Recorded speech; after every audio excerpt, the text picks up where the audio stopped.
Municipalia 2024 en public, en direct, à l'occasion de cette première journée. Tout de suite, au-delà de la crise, les fondamentaux de la communication face aux catastrophes naturelles. Gilles, je pense qu'on pourrait se dire ça va être une conférence anxiogène, mais pas du tout. On va parler de 3 retours d'expérience réussis avec vos invités. C'est bien ça? Voilà, on va en essayer avant. de Gilles rester positif. Castillo, l'écho, c'est parti, c'est à vous. Un grand merci, bonjour à tous et bienvenue pour cette conférence qui est aussi enregistrée, donc vous pouvez la retrouver ensuite en replay. Et aujourd'hui, j'ai le plaisir d'accueillir 3 invités. D'abord Gilles Mayeux, qui est gouverneur de la province du Brabant Wallon. J'ai ensuite Stéphane Thierry, qui est commandant de la zone de police de la province du Luxembourg. Bonjour. La zone de secours, voilà, très exactement. Bonjour Stéphane, bienvenue. Et enfin, Simon Riguel, qui était déjà présent ce matin, un invité qui est déjà venu pour la 2e fois, donc directeur de Cortex, c'est le nouveau nom du centre de crise régional wallon, donc Cortex. Je crois qu'on va commencer tout de suite avec vous, Gilles Mayeux. Vous allez un petit peu nous décrire votre réaction au moment de cette dernière catastrophe naturelle qui a touché la Wallonie en 2021, ces fameuses inondations. Bien, merci de me donner la chance de m'exprimer sur ce sujet ô combien important. Alors, et merci à Municipalia d'organiser ces conférences qui, effectivement, nous permettent d'exposer aux praticiens les difficultés qu'on peut rencontrer, mais aussi, de temps en temps, les projets que l'on peut essayer de mener à bien. Et donc, mon objectif, c'est pas nécessairement... si je me trompe de bouton, ça ne va pas aller. Ce n'est pas nécessairement de m'étendre sur ce qui est déjà mis en place par la loi et les services de secours pour coordonner la réponse face à la crise, mais c'est de partir de 2-3 constats. Alors, les constats qu'on a tous faits, c'est que nous sommes face à une augmentation des crises, on en a parlé, une augmentation des menaces. On constate aussi quelque chose de très positif, c'est que les citoyens sont très solidaires en Belgique et en Wallonie en particulier, et que dès qu'on est face à une crise, on a une mobilisation qui est là. Et donc, cette mobilisation, elle est très utile, mais elle est parfois inefficace parce qu'elle n'est pas organisée. Et donc, parfois, elle se met en danger. On l'a vu pendant les inondations, où on a eu des citoyens qui ont été dans des zones qui n'étaient pas sécurisées. Et donc, on a cette solidarité. On a aussi un constat, c'est qu'on manque de moyens humains à certains moments, face à des catastrophes d'ampleur. On l'a vu lors du Covid, on l'a vu lors des inondations malheureusement. On a aussi des facteurs aggravants, tels que l'impact des réseaux sociaux, qui peuvent être très très positifs, peuvent vraiment aider à résoudre les crises et à nous aider, comme ils peuvent être très négatifs, parce qu'en véhiculant des fake news ou en véhiculant des conduites inadaptées par rapport à un événement. On a la chance d'avoir 2 commissions eu des commissions parlementaires qui ont donné des recommandations. Et je salue Olivier Schmitz qui a présidé aux travaux du livre blanc sur justement la gestion des crises, et donc au niveau fédéral, qui a vraiment placé les guidelines pour essayer d'évoluer face à ces constats.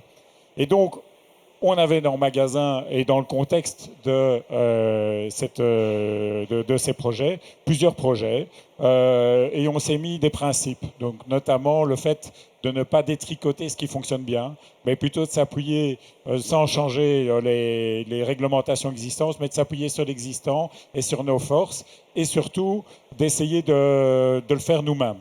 C'est-à-dire de ne pas demander nécessairement d'autres moyens à d'autres niveaux de pouvoir, mais d'essayer avec modestement, en toute humilité, de mieux nous organiser pour mieux répondre face à ces constats.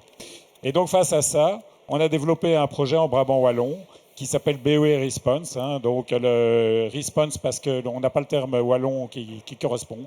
La response, en anglais, c'est vraiment à la fois la réponse, mais c'est aussi la riposte. C'est la résilience, c'est crisis response en anglais. Et donc, l'idée étant de vraiment couvrir ces champs de façon à mieux nous préparer. Et mieux nous préparer face à l'incertain, donc face à des crises inédites. Et donc, ça passe par de nouvelles formes d'exercice. Ça passe par notamment la prévention de surincidents et de la malveillance sur les réseaux sociaux, tant dans l'espace cyber, par rapport à nos réseaux de télécommunications ou à notre plateforme d'échange. Ça passe par des plans massifs, qui est d'une échelle où on parle en dizaines de milliers de personnes plutôt qu'en quelques personnes. Ça passe par la création de plateformes de solidarité. Je ne vais pas trop m'étendre sur cet aspect-là, pour plutôt m'étendre sur l'autre aspect, qui est de la préparation, où on travaille ensemble. Et travailler ensemble, c'est travailler avec les citoyens, donc changer le paradigme, où le citoyen est une partie du problème et devient une partie de la solution. Et donc, ça commence par un travail d'information, de conscientisation. Donc, on fait des rencontres citoyennes dans toutes les communes du Brabant wallon. On va à la rencontre des citoyens directement, discuter sécurité civile, discuter crise, expliquer les risques qui existent dans la commune et expliquer comment on est organisé, expliquer comment en sortir aussi. Ça passe par les formations, la formation des élus. Donc là, des personnes qui se retrouvent coordinateurs de situations d'urgence, à un moment donné, les bourgmestres par exemple, eh bien, il faut mieux les former que ce qu'ils ne le sont actuellement, former les cadres, former les partenaires. On veut aussi s'entourer de partenaires associatifs et privés, beaucoup plus que ce n'était le cas auparavant, et la constitution d'une réserve provinciale de sécurité civile. Conscientiser, j'en ai parlé, je ne vais pas être plus long puisqu'on n'a que 10 minutes. Alors, par contre, s'entourer de partenaires, un petit mot là-dessus. L'idée, c'est de travailler avec toutes les associations, les structures, qu'elles soient privées ou publiques, qui peuvent être utiles en situation d'urgence. Alors, ça va évidemment avec le tech, ça va être avec des météorologues amateurs qui vont renforcer l'analyse qu'on peut avoir avec l'IRM. Ça va être avec les radios amateurs qui vont là aussi nous aider au cas où nos télécommunications sont attaquées par quelqu'un à l'Est qui est très hostile aux pays occidentaux pour le moment, par exemple. Et donc, si on avait ce type de scénario, qui n'est pas tout à fait improbable, eh bien, on a les radioamateurs qui peuvent tenter de nous rendre un tout petit peu plus robustes là-dessus. C'est d'autres associations, c'est les vétérinaires urgentistes, c'est la CS qui est une association de services d'urgence. Je vais passer, mais donc, on essaye de multiplier, on a d'autres négociations en cours pour le moment, avec le secteur associatif. Pas plus tard que ce matin, j'étais en discussion avec le secteur de l'assurance pour essayer de développer d'autres partenariats sur ces sujets. Et puis, c'est la création d'une réserve provinciale de sécurité civile où on n'a rien inventé, on a été copié ce que font les Français notamment, mais il n'y a pas que les Français, les Canadiens aussi sont dans ce type d'expérience, les Portugais aussi sont dans des expériences comparables, donc de réserve citoyenne de sécurité civile. Donc non pas pour faire le travail des pompiers ou des professionnels de la sécurité, mais vraiment pour nous aider dans les situations d'urgence, d'une part, à des tâches qui peuvent être des tâches d'accueil, des tâches éventuellement de manutention, des tâches où on ne met pas les citoyens en danger, mais où ils peuvent nous donner un coup de main, qui peuvent être aussi des tâches d'écoute. Ça peut être vraiment multifactoriel, on va le voir dans un instant, mais avec l'idée d'avoir aussi, grâce à ces citoyens, des ambassadeurs, finalement, des personnes qui sont conscientes et qui, autour d'elles, rayonnent pour propager la culture du risque et propager, finalement, aussi la possibilité d'en sortir et de rassurer, si on peut dire, mais aussi de se prendre en charge dans certaines situations. Et donc, on a la chance, puisque ma tournée est en cours, on a déjà plus de 200 inscrits dans cette réserve de citoyens, avec une soixantaine de personnes qui ont eu la formation de base de la réserve provinciale de sécurité. Et dedans, on a notamment un aspect qui, au départ, était un aspect qu'on pensait secondaire, qui était l'aspect observation. Et je vais passer sur cet aspect-là, qui était plus l'aspect d'organisation, parce que sinon je vais dépasser largement les 10 minutes. Mais donc,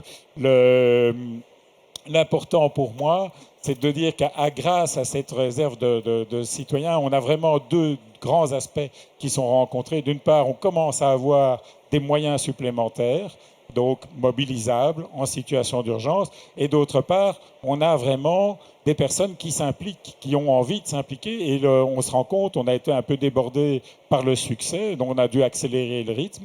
On se rend compte qu'il y a une demande des gens pour s'impliquer dans les situations d'urgence. Il faut utiliser cette solidarité. Et premier exemple, puisqu'on l'idée est de communiquer sur un cas réussi, Donc, je ne sais pas si vous vous souvenez, le 2 janvier, mais vous sortiez du réveillon, il pleut énormément. Et on est en vert pour l'IRM. Donc l'IRM nous dit que tout va bien, que normalement il ne devrait rien se passer. Sauf qu'il pleut beaucoup. Et on commence à avoir, grâce au système de la région Wallonne, avec les lignes-mètres automatiques, une première alerte. Et puis une deuxième alerte. Donc je vois sur la DIL, troisième alerte. Et donc on rappelle la zone de secours, le patron de la zone de secours. Le patron de la zone de secours observe effectivement des débordements. Mais on est toujours en vert pour l'IRM. Et donc, à un moment donné, mon commissaire d'arrondissement, qui faisait fonction de gouverneur ce jour-là, s'est dit, c'est pas possible. Il y a une contradiction entre ce qu'on nous dit officiellement et la réalité du terrain. Il a mis en préalerte et il a activé la réserve provinciale de sécurité, les 30 premières personnes qui avaient été formées à ce moment-là, qui ont été sur le terrain, là où c'était prévu, voir et photographier la DIL, le 1, le Kirk, donc les ruisseaux, les rivières qui balaient la province, et nous remonter les infos. Et les infos qu'on a eues à ce moment-là étaient radicalement différentes de ce qu'on savait officiellement. Et donc, ça nous a permis de mettre en préalerte la zone de secours, donc d'augmenter nos moyens, nos effectifs à ce moment-là, de vérifier avec les météorologues, notamment les météorologues amateurs, les quantités d'eau qu'on allait encore avoir. On est passé juste à travers ce jour-là, mais vraiment, on a pu anticiper grâce à ces photographies, grâce à de simples citoyens qui vont sur le terrain. Et au même moment, comme tout le monde était inquiet parce qu'il pleuvait beaucoup, qu'est-ce qui s'est passé? Tout le monde a été sur le site internet hydrométrie.wallonie.be. Et patatras, le site est tombé en rame. Donc c'est classique. Donc maintenant il est corrigé, il fonctionnera même si on est très nombreux. Simon pourra nous le confirmer tout à l'heure, mais à ce moment-là pas. Et y compris les gestionnaires de crise, on n'a plus l'info à ce moment-là, plus du tout l'info entre guillemets officielle à ce moment-là. Comme quoi d'avoir des solutions backup, des solutions de secours, en s'appuyant aussi sur les gens qui ont parfois une expertise forte parce qu'ils connaissent, ils vivent là depuis toujours et ils connaissent la réaction de leur cours d'eau. C'est aussi s'appuyer sur une expertise réelle et qu'il ne faut pas mépriser. Au contraire, il faut l'encourager. Et comme il faut encourager les solidarités spontanées qui se présentent, et c'est un peu toute l'ambition de notre projet. Voilà. Je vous remercie de votre attention et j'espère être resté dans mes 10 minutes. Tout à fait, c'est parfait. Un grand merci en tout cas pour Merci à vous. ce retour d'expérience très intéressant. On va passer maintenant à Simon Riguel, directeur de Cortex, le centre de crise régional, qui va nous parler aussi de son retour d'expérience à lui. Voilà. Ça fonctionne? Oui, voilà, super.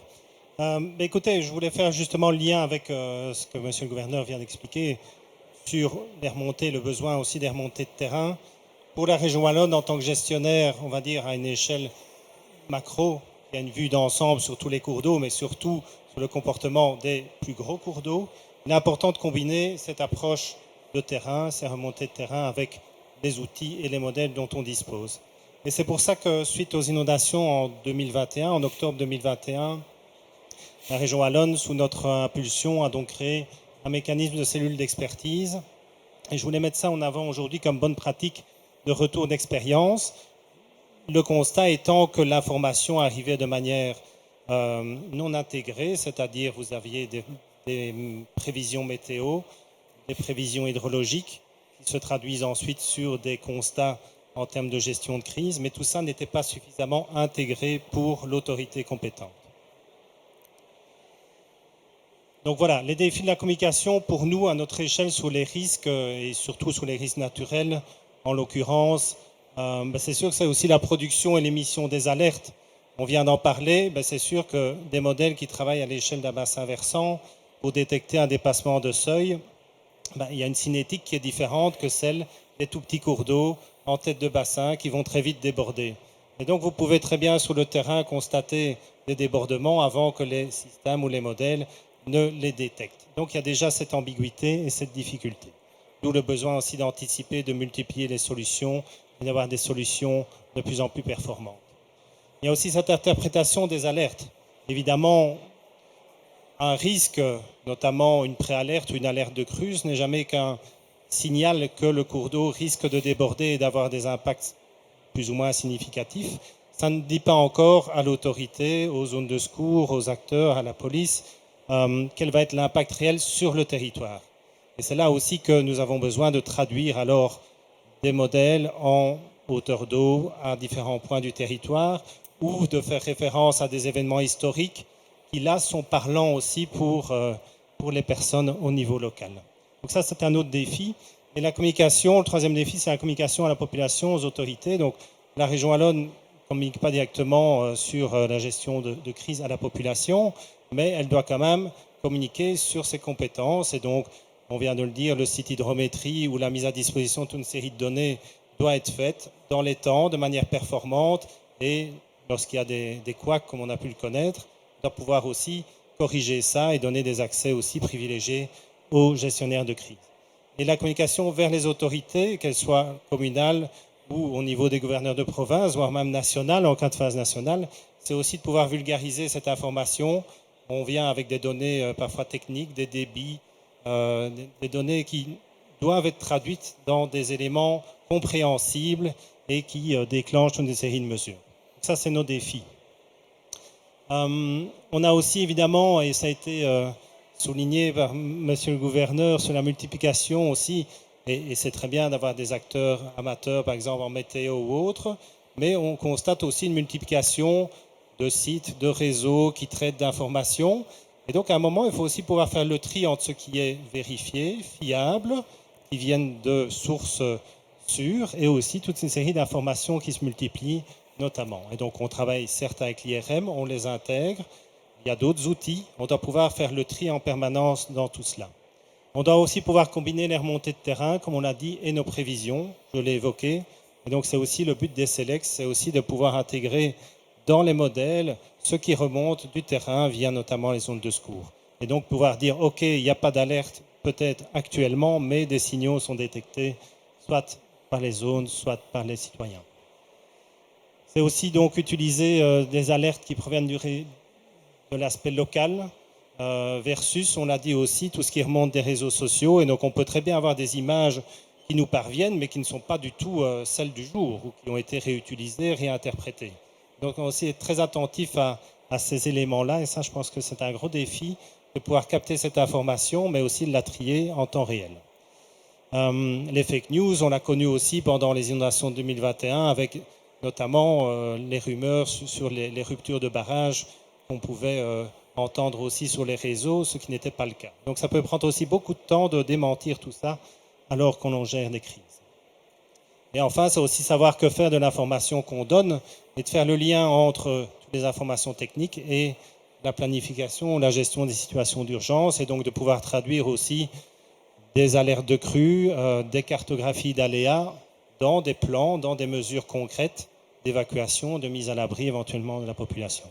Donc il y a beaucoup de défis auxquels on travaille. Alors on a parlé du site hydrométrie, j'en refais la pub parce qu'il est corrigé en effet depuis lors. Mais surtout pour dire que c'est vraiment un outil sur lequel on retrouve beaucoup d'informations, pas seulement à l'échelle du bassin versant, mais aussi au niveau des stations individuelles. Alors on utilise aussi d'autres aspects. On a tout à l'heure tenu une conférence avec Hydroscan qui développe des outils aussi de prévision. Et on travaille aussi avec les outils européens, notamment EFAS, qui permettent des prévisions à large échelle. Tout ça, on doit l'utiliser au mieux, on doit l'intégrer, optimiser l'usage des technologies. Je passe à un autre, on a parlé d'inondation, ici je parle de feux de forêt, parce qu'on parle de tous les risques, mais on travaille aussi sur cette veille sur les risques. Et en matière forestière, nos collègues du DNF l'année passée ont mis en place un code couleur, une évaluation des risques toutes les semaines, des risques d'incendie. Ça n'existait pas avant et ça sert maintenant aussi à déclencher, le cas échéant, des cellules d'expertise, une évaluation plus poussée des risques. Donc c'est tout ce type d'amélioration multirisque que la région doit mettre en place pour mieux avertir, mieux communiquer.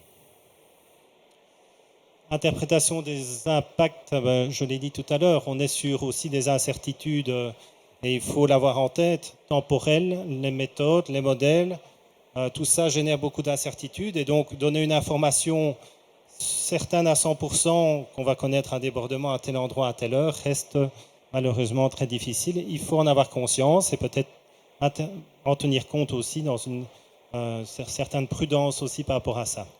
Problème d'échelle que l'on rencontre, on travaille à des échelles assez globales versus locales. Et donc c'est vraiment ce besoin d'intégration qui ont amené à la création des cellules d'expertise en 2021.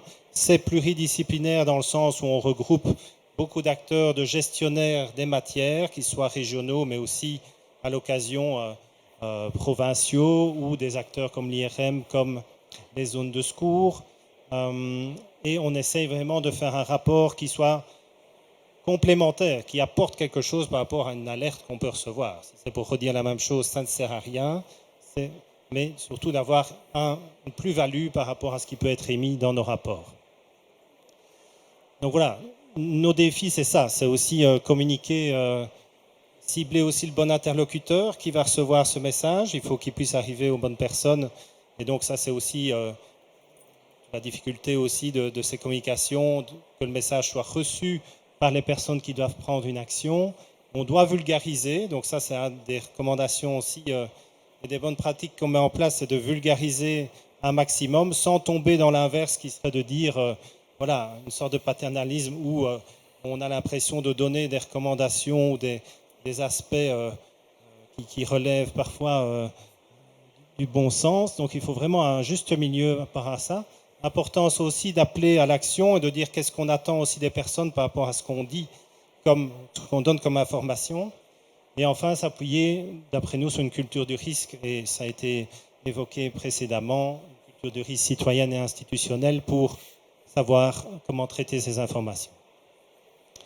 Voilà, donc l'apport des SELEX pour les communes en particulier, c'est vraiment cette évaluation intégrée, alors qu'avant elle était assez segmentée des risques, un supplément potentiel d'informations et un ancrage qu'on espère plus local par rapport à des informations souvent assez globales. Je vous remercie pour votre attention. Je passe la parole. Un grand merci Simon, et on va terminer les présentations avec Stéphane Thierry qui s'occupe de la zone de secours de la province de Luxembourg. Voilà, donc bonjour à tous. Moi, je vais essayer pendant les 10 minutes qui me sont allouées, d'essayer de vous faire la démonstration que tout ce qu'on a évoqué comme communication a un réel intérêt pour les opérationnels. Alors, c'est quoi les opérationnels? C'est les gens qui sont sur le terrain, qui sont un peu les mains dans le cambouis et qui pratiquent les opérations de secours, voilà, qui vont éteindre les incendies, sauver les gens. Et ces gens-là, ils ont besoin de tous ces aspects aux communications. Donc pour essayer de bien vous faire comprendre mon propos à la fin, je vais vous demander de monter dans un hélicoptère et comprendre en gros en 30 secondes. Je vais vous faire un cours de gestion de crise où je pourrais y passer 3 jours. Mais en gestion de crise, il y a 2 axes de coordination qui sont très très importants. Le premier axe, il est stratégique. C'est l'axe qui est initié quand on va déclencher une phase de coordination. On va demander à une autorité de prendre la main et de prendre toute une série de mesures pour aider les opérationnels.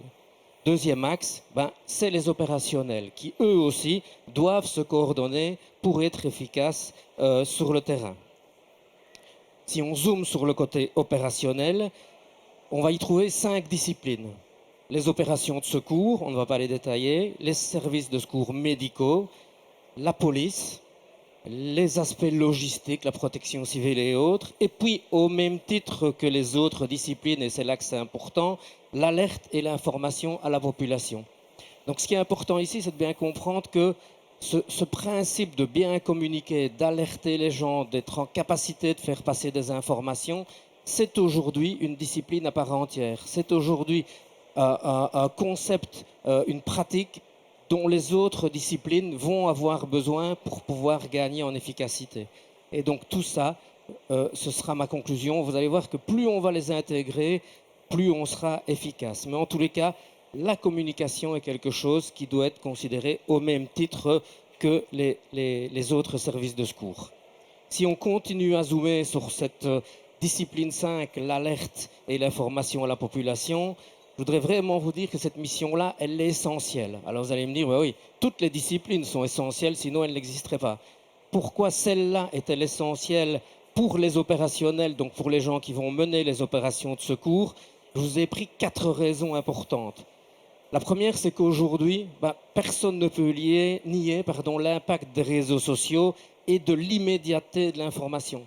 La crise n'est pas encore vraiment finie, ou j'ai envie de dire qu'elle n'a même pas encore parfois commencé, que les gens sont déjà en attente de quelque chose. Les réseaux sociaux ont déjà communiqué et donc ça a déjà généré des attentes.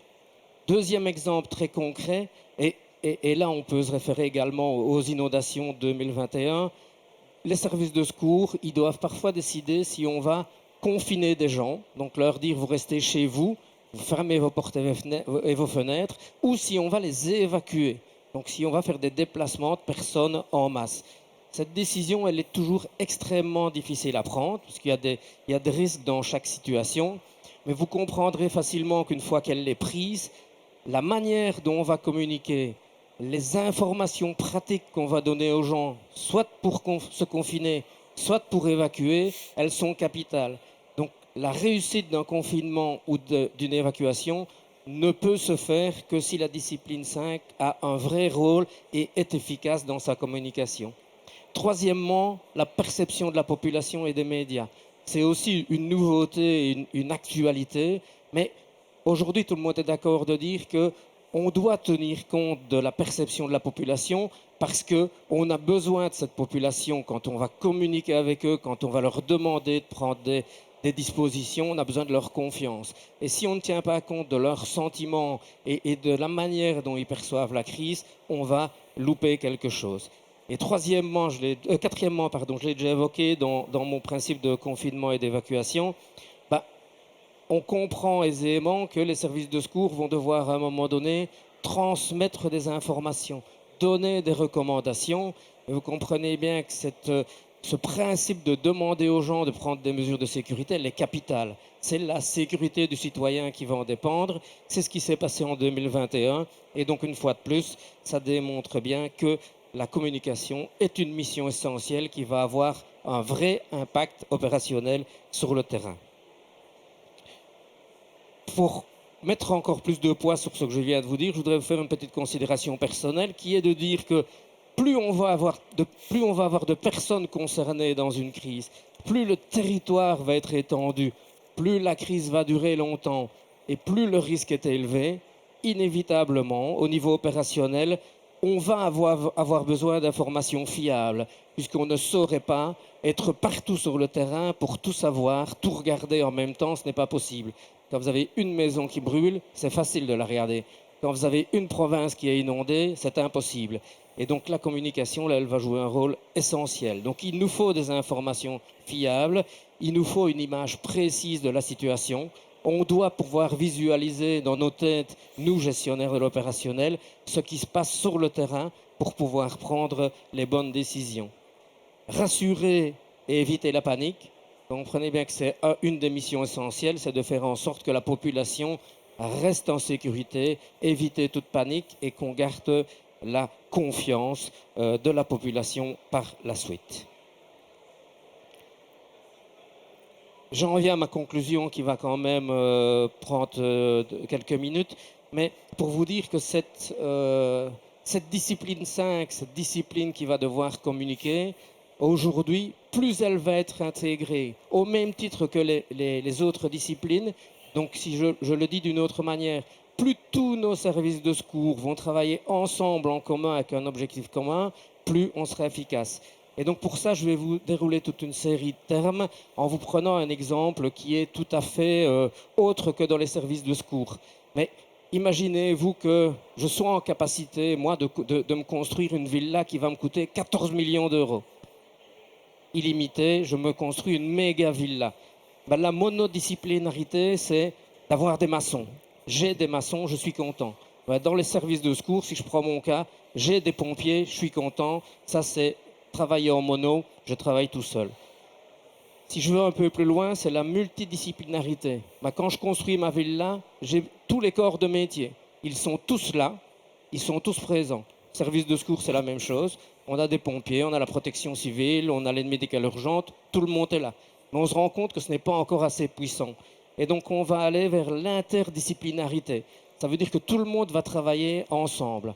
Dans la construction de ma villa, je vais aller plus loin qu'avoir tous les corps de métier. je vais organiser des réunions de chantier où tout le monde va exprimer ses besoins et va entendre les besoins des autres. Ça, c'est l'interdisciplinarité et ça va gagner en efficacité. Et puis mon souhait, peut-être demain, et ce sera ma conclusion, c'est qu'on arrive à la transdisciplinarité. C'est qu'en plus, que l'on arrive à se coordonner, que l'on arrive à se mettre autour d'une table, c'est qu'on tienne compte, si je reprends l'exemple de ma villa, des besoins du client. C'est que tous les corps de métier, quand ils font leurs réunions de chantier, ils aient aussi en tête que la villa, elle m'a coûté bonbon et que je veux une belle villa. Et donc, il va falloir réussir. En gestion de crise, la transdisciplinarité, ben, c'est aussi, vous voyez, au cœur de tous les cercles, il y a un petit truc, ben, c'est avoir une priorité commune qui parfois, et je l'espère, doit être le citoyen et les humains quand il y a des personnes à sauver. Et donc tout le monde doit avoir un objectif commun qui est de réussir la gestion de la crise au mieux pour gagner en efficacité.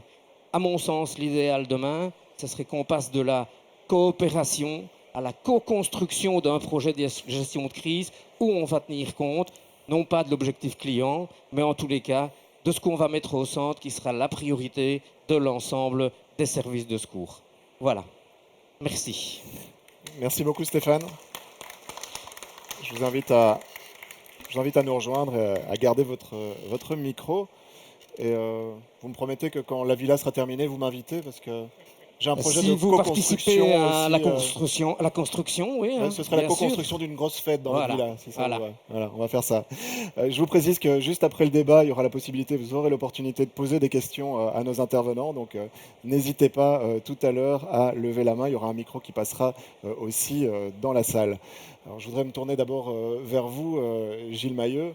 Voilà, vous nous avez expliqué un petit peu votre fonction, comment vous la voyez, comment vous réagissez en matière de communication. Mais voilà, la question que je me pose, c'est le jour où il y a une catastrophe naturelle qui se produit dans votre province, comment est-ce que vous réagissez? Parce que j'imagine que voilà, le premier réflexe, c'est l'opérationnel, c'est gérer la crise.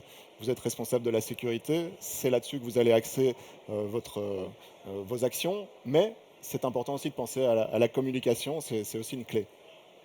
Et je pense que ça a été très bien expliqué maintenant par Stéphane. Donc, effectivement, la communication est essentielle dès les premières minutes, dès les premières secondes de l'événement. Et donc, ce qui importe pour moi comme gestionnaire de crise, comme coordinateur, comme autorité en charge de la gestion de crise quand il s'agit d'une phase provinciale, en tout cas, c'est d'avoir l'information très vite pour justement vérifier que la communication, c'est vraiment une obsession chez nous, que la communication soit faite immédiatement, qu'on envoie un message réflexe à la population pour lui dire on sait qu'il y a quelque chose, on est conscient, les services de secours sont en route, on est en train d'y travailler, on va revenir vers vous avec des informations plus utiles encore dans quelques instants. Mais il faut tout de suite répondre, et avec les réseaux sociaux, c'est évident. Maintenant, quand quelqu'un est face à une catastrophe, il prend un selfie plutôt que de faire le 112. Et donc, c'est dramatique en soi, intellectuellement, mais c'est un constat. On est face à ça. Et donc, il faut qu'à la fois, on exploite le selfie, qu'on se dise, tiens, derrière la photo, on est où, c'est quoi la fumée derrière.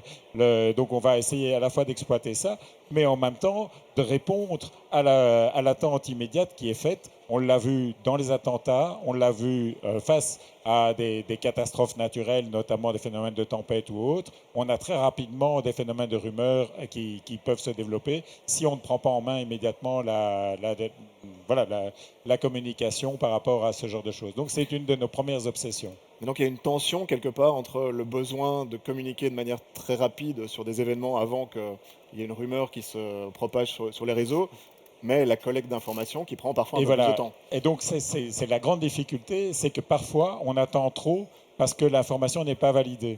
Et donc, c'est parfois une tension qu'on va avoir entre experts.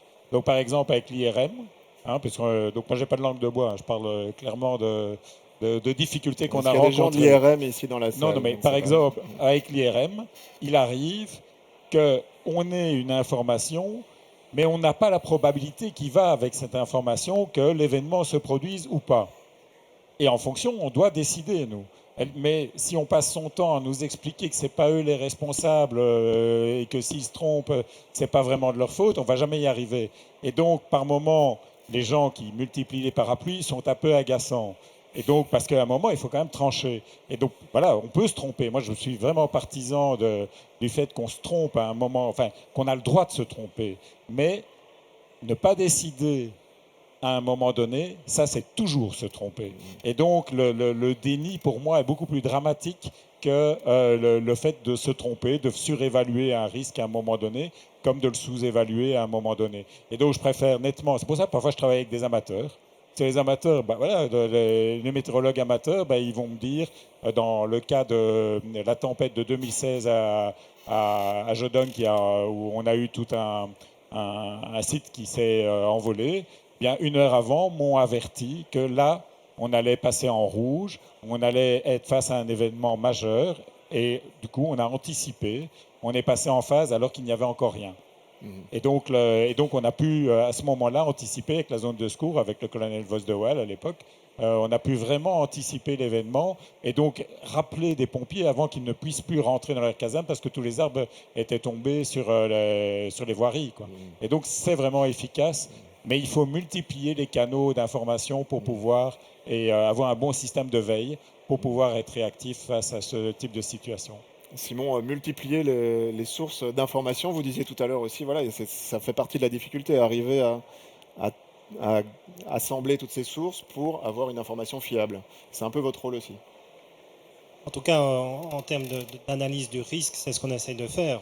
On travaille évidemment avec les experts de chaque métier de la région wallonne qui ont leur propre expertise, mais il faut pouvoir croiser ça avec d'autres paramètres. L'IRM, en effet, on les a intégrés dans des cellules d'expertise pour qu'elles viennent expliquer aussi ce qui se cachait derrière parfois des avertissements assez génériques.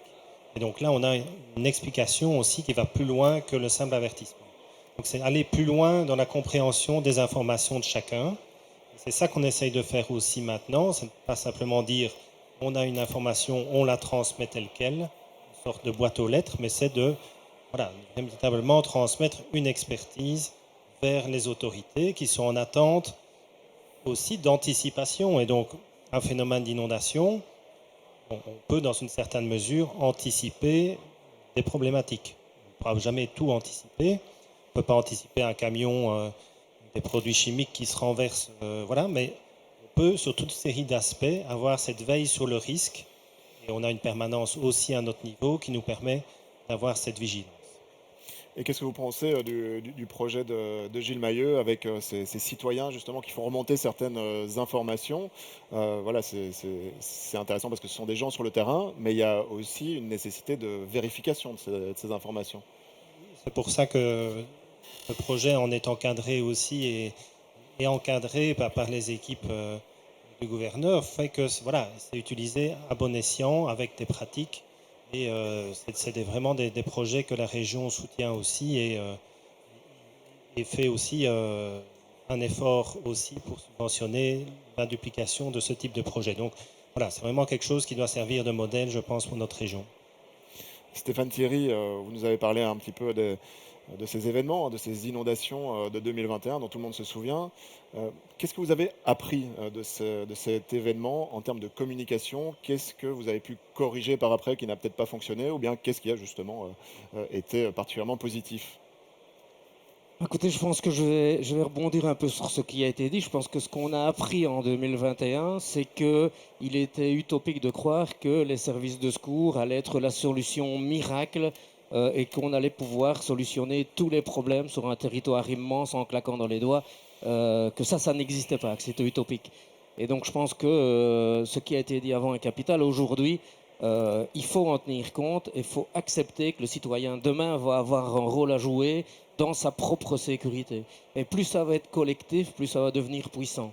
Et c'est grâce à ça demain qu'on pourra recentrer les forces des services de secours où c'est vraiment nécessaire. Voilà. Il faut arriver à capitaliser où il y a un réel besoin, une urgence vitale pour des gens, et que le citoyen, dans la grande majorité, acquiert une certaine autonomie, voilà, et soit beaucoup plus résilient par rapport à certaines situations.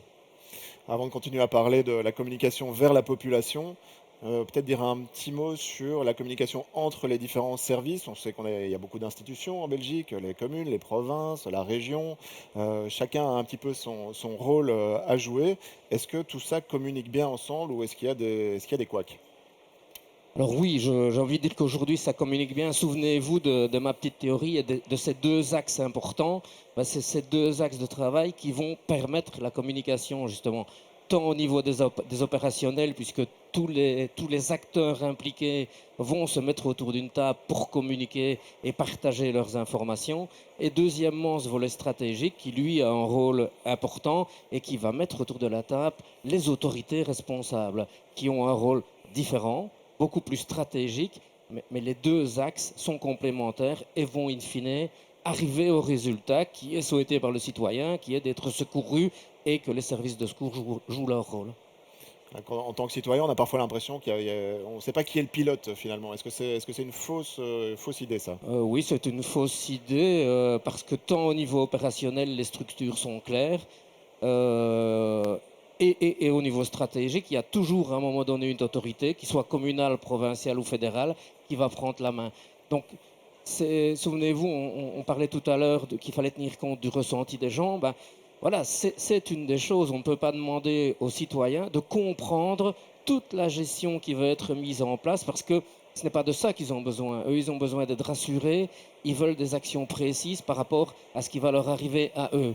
Et donc, voilà un exemple précis où on doit être en capacité de communiquer, d'expliquer, de rassurer pour que le citoyen adhère à tout ce qui va se passer et à la gestion qu'on va apporter. Je terminerai en disant que gérer, on parle de gestion de crise, gérer c'est décider, mais c'est aussi prendre des responsabilités. Et une crise, c'est une crise. Donc voilà, c'est ça qui est complexe. Oui, moi, c'est un des trucs qui m'agace. Quand on dit que la coordination n'a pas fonctionné, généralement, c'est le seul truc qui a fonctionné. Et donc, parce qu'il y a une unité de commandement toujours, donc tant au niveau opérationnel qu'au niveau stratégique. Il y a soit c'est le bourgmestre, soit c'est le gouverneur, soit c'est la ministre. Mais il n'y a pas un niveau intermédiaire, il ne peut pas y avoir du brol entre les deux, quoi. Et donc, là, ce n'est pas là où se situe le problème. Il y a des problèmes de télécommunication à un moment donné. Il y a des infos qui ne remontent pas à la cellule de crise ou qui ne remontent pas au PC opérationnel. Et donc, des problèmes comme ça, on en a dans tous les exercices et dans toutes les situations réelles. Donc, on a des tas de situations, mais ce n'est pas la coordination. Dès qu'on travaille ensemble avec les disciplines, donc les services de secours, les services de police, etc., dès qu'on se connaît un petit peu, c'est rarement là qu'il y a une difficulté de compréhension du phénomène. Par contre, moi, je me suis déjà trompé plusieurs fois en situation réelle et en situation d'exercice parce que j'avais une mauvaise image de l'incident. Et donc, un élément essentiel, c'est de multiplier les vecteurs qui font qu'on a une image globale et complète de l'incident qui fait face à nous. Et donc, on est face à des crises qui sont nouvelles aussi. Hein.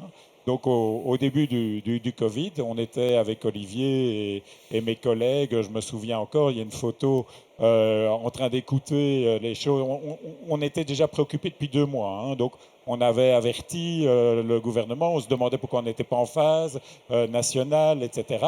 Et enfin, tout d'un coup, les choses s'accélèrent parce qu'on commence à avoir une multiplication exponentielle des cas. Et donc, nous, on était à 5, là, je me souviens encore, en train de manger un bout à Namur après une conférence et à nous dire on nous rappelle d'urgence à Bruxelles, partez en convoi, mettez les feux bleus, la guerre commence et on va confiner. Je me souviens très bien de ce moment-là parce qu'à ce moment-là, nous-mêmes, on n'a pas une vision de ce qui se passe. On n'a pas l'image correcte par rapport à l'ensemble de l'incident que l'on voit. Enfin, l'incident, c'est plus qu'un incident, donc de la catastrophe qui est devant nous. Hein, donc on n'imagine pas qu'on va avoir 30 000 morts. On n'imagine pas du tout cela. Hein. Donc on est face à quelque chose qu'on ignore. C'est le principe d'une crise. Mais est-ce que vous étiez préparé justement? Parce que vous parlez du fait que vous faites des exercices. Oui. Le but d'être au maximum prêt toute mon obsession, à faire face à ce genre d'événement. Mon obsession, celle d'Olivier, c'est de nous préparer. Mais celui qui dit qu'il est prêt, il peut sortir. On ne sera jamais prêt.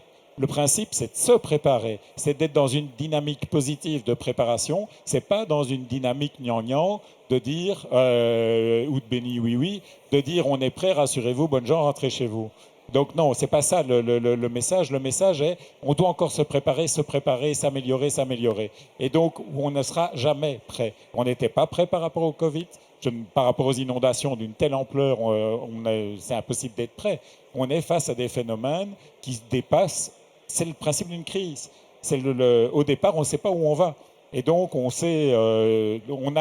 heureusement, on a une méthode. On a des méthodes qui sont, elles, solides, qui nous permettent de tracer le chemin pour en sortir.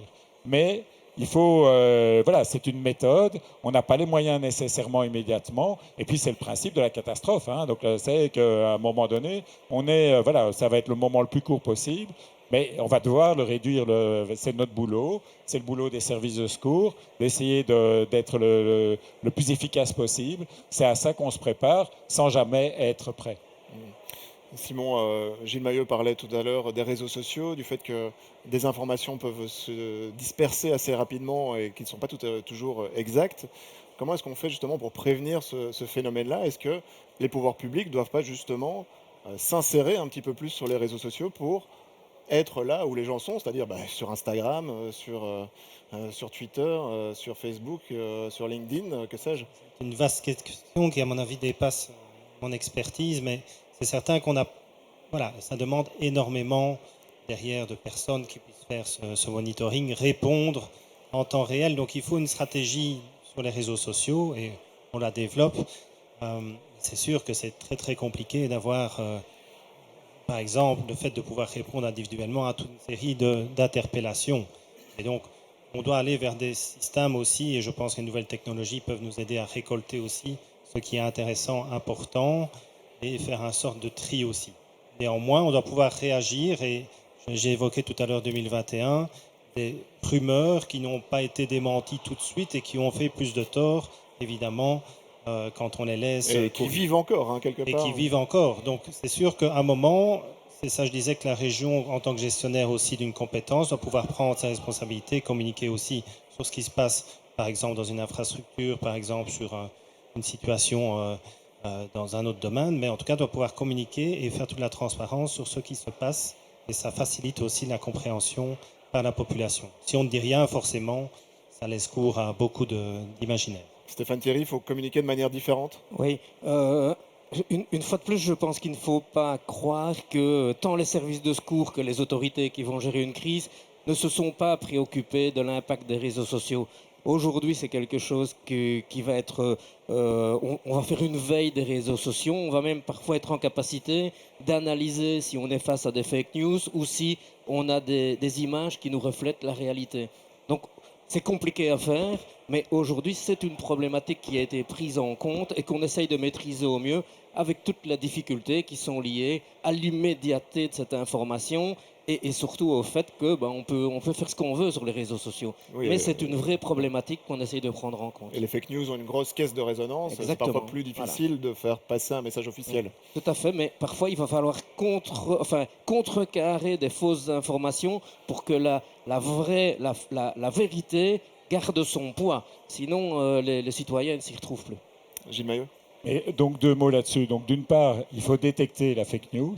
Et donc là, on a un protocole maintenant avec la police fédérale pour mettre de l'OSINT, donc de l'Open Source Intelligence. Donc immédiatement, chaque fois qu'on a un événement de type inondation ou autre, mais donc on ait une veille pour détecter la propagation éventuelle de fake news par rapport à un événement qui se produit.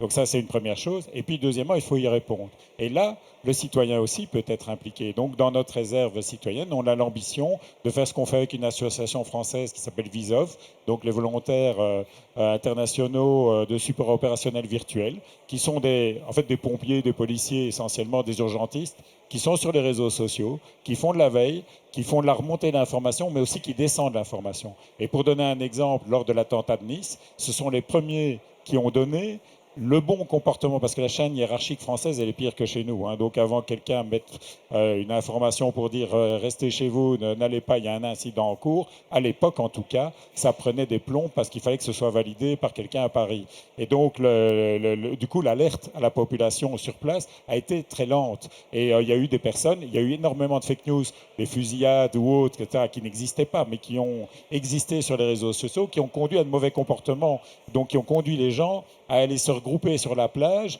à aller s'agglutiner sur la plage à des endroits qui étaient en réalité dangereux et qui a conduit à des accidents supplémentaires dans toute la gestion de la crise.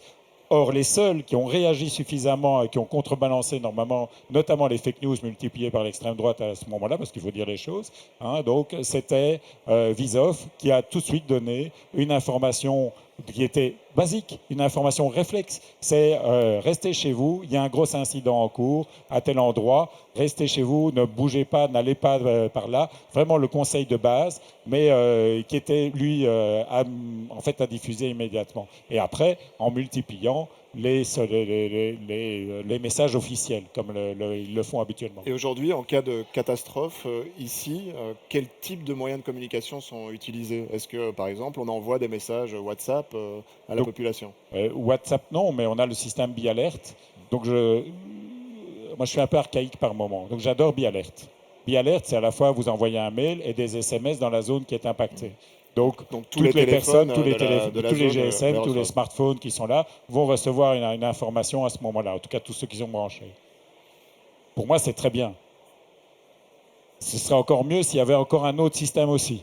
Et donc, un système archaïque comme les sirènes, donc, qui ont été démantelés parce que voilà, on s'est dit, maintenant on a BeAlert, on n'a plus besoin des sirènes. C'est très bien, BeAlert est mieux que les sirènes, mais l'un n'empêchait pas l'autre. Alors peut-être c'était coûteux, mais c'est quand même un peu malheureux de s'être privé finalement d'un autre moyen de communication. Les gens ne savaient plus trop ce que c'était, mais si on recommunique sur les sirènes, voilà, sur le fait que le premier jeudi du mois à midi, on va entendre une sirène, et que telle modularité signifie telle chose et que telle autre modularité signifie autre chose, c'est quand même pas assez basique. Des générations les ont entendus. On pourrait utiliser aussi cela. Et donc, voilà, je pense que de se priver d'un moyen de communication, c'est toujours un petit peu malheureux. On a besoin, en fait, il n'y a pas une seule solution. On a besoin de toutes les solutions. Et bien entendu, on va communiquer sur les réseaux sociaux, on va appeler Belga et on va essayer d'avoir des relais suffisamment efficaces à ce moment-là, bien entendu. Voilà, multiplier donc les moyens de communication, peut-être le retour des sirènes. Alors du coup, on verra ce que ça donne, pourquoi pas. Une proposition. Voilà, c'est ici que se clôture notre débat. Je pense que vous pouvez applaudir nos intervenants. Et donc on va passer à une séance de questions-réponses. Et j'en profite pour remercier Simon Riguel qui a des obligations et qui va devoir nous quitter. Mais Gilles Mailleux et Stéphane Thierry sont bien là pour répondre à toutes les questions que vous souhaitez poser. Merci beaucoup Simon. Voilà, alors sur la première question qui est la plus difficile, mais je vois qu'il y a déjà une main qui se lève. Allez, je vais vous aider. Olivier Schmitt, je suis le gouverneur de la province de Luxembourg. Merci à tous les deux, particulièrement à Gilles, pour avoir partagé quand même ce projet BOE Response qui, croyez-le, est très innovant et très inspirant. Alors je vais un peu te challenger avec quelque chose qui sort des DIA. On a vu, le débat était intéressant dans la mesure où il s'appelle aussi retour d'expérience réussie sur la communication de crise. Mais il y a des retours d'expérience moins réussis. Et aujourd'hui, et plus particulièrement sur ce thème de la communication, on doit bien admettre que certaines communications en situation de crise auraient pu être meilleures, parce que par exemple, nos messages ne sont pas arrivés tous vers les destinataires que l'on imaginait. C'est toute la question du bon canal, tout le monde n'a pas un GSM allumé en poche, soit parce que le message n'a pas été compris, et pour reprendre les inondations, la perception du risque n'a probablement pas été la même pour tous les récipiendaires de nos messages, et il faut travailler à ça. Et puis une troisième catégorie de personnes ne nous a pas cru, tout simplement parce que nous sommes des autorités, que nous représentons quelque chose qui est systématiquement mis en doute. Mais on est dans un pays où la culture de l'apprentissage de ce qui n'a pas fonctionné n'existe pas. Et je pose donc la question à Gilles et au commandant Thierry. Comment aujourd'hui peut-on faire pour améliorer tout ça, accepter de se mettre autour d'une table et s'enrichir de nos expériences, y compris des expériences moins réussies ou ratées? Merci pour votre question. Eh bien, je vais commencer par l'explication d'une communication de crise totalement foireuse récente. Donc, il y a quelques jours, on a eu des menaces contre des écoles, des menaces d'attentats par rapport à des établissements de Wallonie-Bruxelles sur l'ensemble de la région wallonne et bruxelloise. On a l'info, moi j'ai l'info vers 16 heures directement parce qu'on a déjà eu ce cas-là. On a débriefé ce type de situation et on a mis en place un protocole pour ne plus avoir de fausses alertes, en tout cas gérer les fausses alertes de cette manière-là.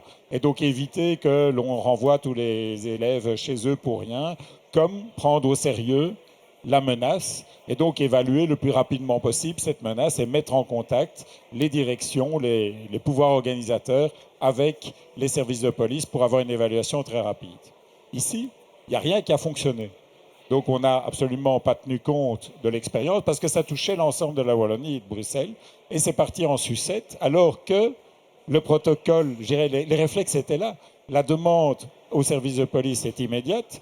Immédiatement, informellement, on sait que c'est du peanuts, que ça ressemble à n'importe quoi, cette menace. Donc, que les éléments qui sont dans le mail sont suffisants pour dire ça va être un peu rassurant, il n'y a pas de raison de fermer les écoles. Et ça part en sucette. Pourquoi? Parce qu'on met un temps considérable avant de dire d'envoyer un message qui peut être un message prudent, mais pas le message de fermer les écoles.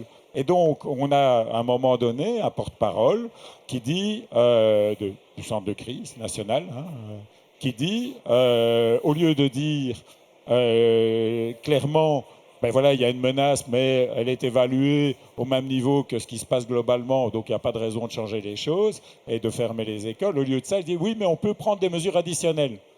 Résultat, moi, je donne à fermer.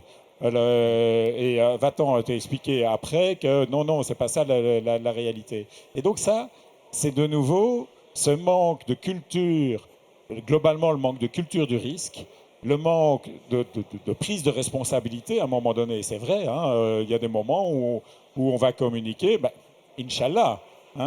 C'est peut-être pas, on a peut-être fait une erreur, mais mais il y a un moment donné, il faut décider. On ne peut pas rester comme ça, et on ne se rend pas compte de l'impact social.